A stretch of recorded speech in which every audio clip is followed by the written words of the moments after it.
Le consentement de Vanessa Springora. Moi, tout ce que j'ai envie de dire, c'est merci. Merci à l'autrice parce qu'il en aura fallu du courage, beaucoup de courage, pour écrire cet ouvrage qui est pour moi majeur et inoubliable. La force de cet ouvrage, c'est vraiment de démontrer les mécanismes de l'abus, le pouvoir qu'une personne peut exercer sur une autre, comment une mineure ne peut justement pas donner son consentement en toute connaissance de cause.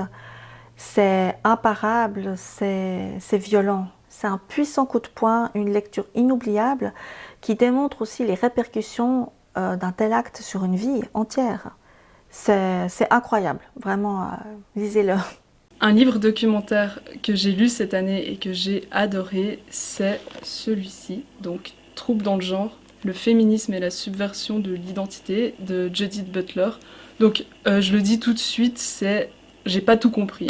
C'est un livre avec des passages très ardus, très difficiles à comprendre, mais qui vaut la peine d'être lu, franchement, il est super intéressant. C'est un livre sur le genre, donc sur l'identité de genre, donc être un homme, être une femme, être les deux, être ni l'un ni l'autre, et comment se crée cette identité et les rapports avec la société dans laquelle on vit. Et ce que j'ai adoré dans la façon d'écrire de Judith Butler, c'est sa capacité à tout remettre en question, même des choses qui nous semblent évidentes, ben non, elle les discute, elle les remet en question, et c'est super convaincant.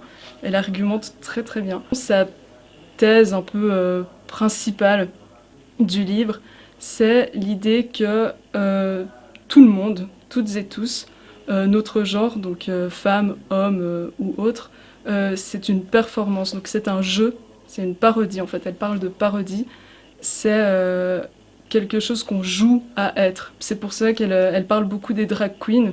Je trouvais intéressant de faire le lien vu qu'à la bibliothèque on a eu des drag queens récemment. Elle parle justement de ces drag queens qui montrent en fait, qui révèlent à quel point le genre est une parodie, est un jeu, et qu'en fait c'est pas que les drag queens qui font ça, c'est tout le monde. C'est discutable, hein. Bien sûr, je suis pas en train de dire que c'est la parole de l'évangile ou je ne sais quoi, mais franchement je le conseille à tout le monde, il est vraiment super intéressant. Croire aux fauves, c'est l'histoire d'une anthropologue qui étudie les peuples du Nord. Il suffit de googler Kamtchatka pour comprendre cet appel du Grand Nord, cet appel au grand paysage. Le 25 août 2015, l'autrice est attaquée par un ours qui repart blessé avec un bout de sa mâchoire. Elle, qui avant cette collision fortuite était appelée Matuka, ours par les Évennes, devient alors Mitka, moitié-moitié, comme si l'ours et la femme s'étaient mutuellement incorporés. Croire aux fauves, c'est le récit de la souffrance, de la volonté de vivre, de la résilience, mais aussi de ce manque viscéral de la nature et des grands espaces. C'est fort, c'est beau.